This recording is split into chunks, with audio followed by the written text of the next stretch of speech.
आज हम अध्याय 3 आनुवंशिकी के अध्याय में मेंडल के वंशागति के नियमों का अध्ययन करेंगे।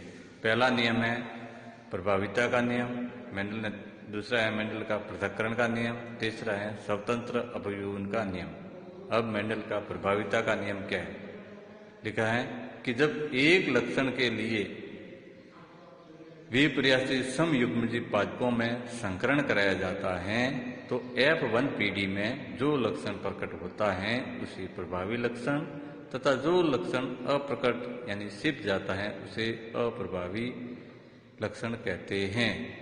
उदाहरण के द्वारा इसे समझाया गया है कि यदि शुद्ध लंबे पादप टीटी को शुद्ध बौने पादप स्मॉल टीटी से संकरण कराया जाता है तो F1 पीढ़ी में सभी पौधे 100% लंबे प्राप्त होते हैं। इसे आप डायग्राम द्वारा देख सकते हैं कि किस तरीके से ये जो एक तरफ आप कैपिटल टीटी का क्रॉस आप स्मॉल टीटी से करा रहे हैं, ये दोनों प्रकार के जो जनक पीढ़ी हैं समयुग्मजी पौधे हैं और इनके जो युग्मक बन रहे हैं वो आप देख रहे हैं कि टी दोनों कैपिटल अलग अलग बन रहे हैं और स्मॉल टी दोनों अलग अलग युग्मक बन रहे हैं। फिर इनकी जब F1 पीढ़ी आती है तो एक तरफ से आप कैपिटल टी है, दूसरा तरफ से स्मॉल टी है और वापस आगे जाकर के वही कैपिटल टी और स्मॉल टी। अब यहाँ जो क्या है एक बड़ा और एक छोटा है तो इसे हम कहेंगे विषम युग्मजी पादप। और दिखने में ये पौधे कैसे होंगे? सब संकर पौधे होंगे, इन्हें हाइब्रिड होंगे और लंबे पौधे होंगे। यही है प्रभाविता का नियम। अब हम अगला नियम जो मेंडल का पढ़ेंगे वो है पृथक्करण का नियम। अब देखते हैं पृथक्करण का नियम क्या है।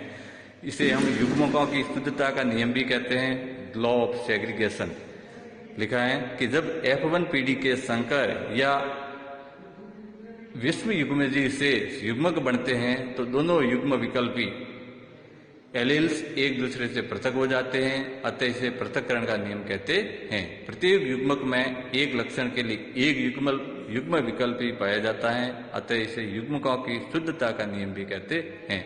उदाहरण है यदि समयुग्मजी लंबे व समयुग्मजी बौने पौधों में संकरण कराया जाए तो सभी F1 पीढ़ी में जो संकर पौधे प्राप्त होते हैं और विषम युग्मजी में दोनों युग्म विकल्प साथ साथ रहते हुए एक दूसरे से संदूषित नहीं होते हैं। युग्मक बनते समय दोनों युग्म विकल्पी एक दूसरे से पृथक होकर अलग अलग युग्मकों में पहुंच जाते हैं, जिस कारण F1 से F2 पीढ़ी में बौनेपन यानी स्मॉल टी का लक्षण फिर से प्रकट हो जाता है।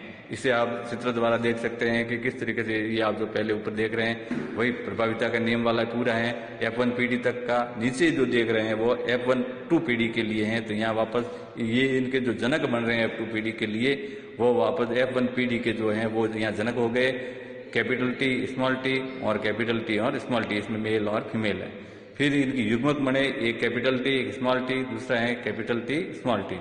F1 से F2 पीढ़ी जब प्राप्त हो रही है तो यहाँ आप देख रहे हैं कि एक जो पहला डायग्राम है इसमें देख रहे हैं कि दोनों टी बड़ी हैं, दूसरे वाले में एक बड़ी टी और एक छोटी टी, तीसरे वाले में वापस एक बड़ी टी और छोटी टी और चौथे में दोनों टी है स्मॉल टी है।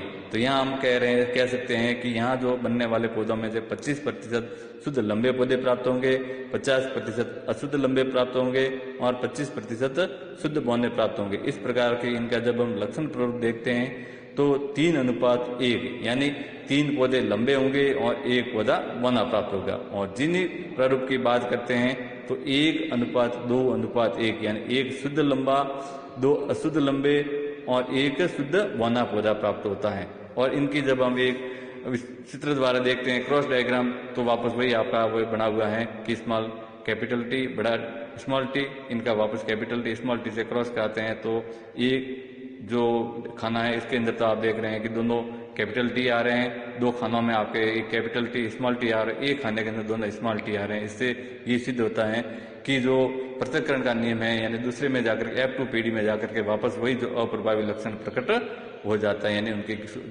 हो जाते हैं। यही है युग्मकों की शुद्धता का नियम। आज इतना ही पढ़ेंगे।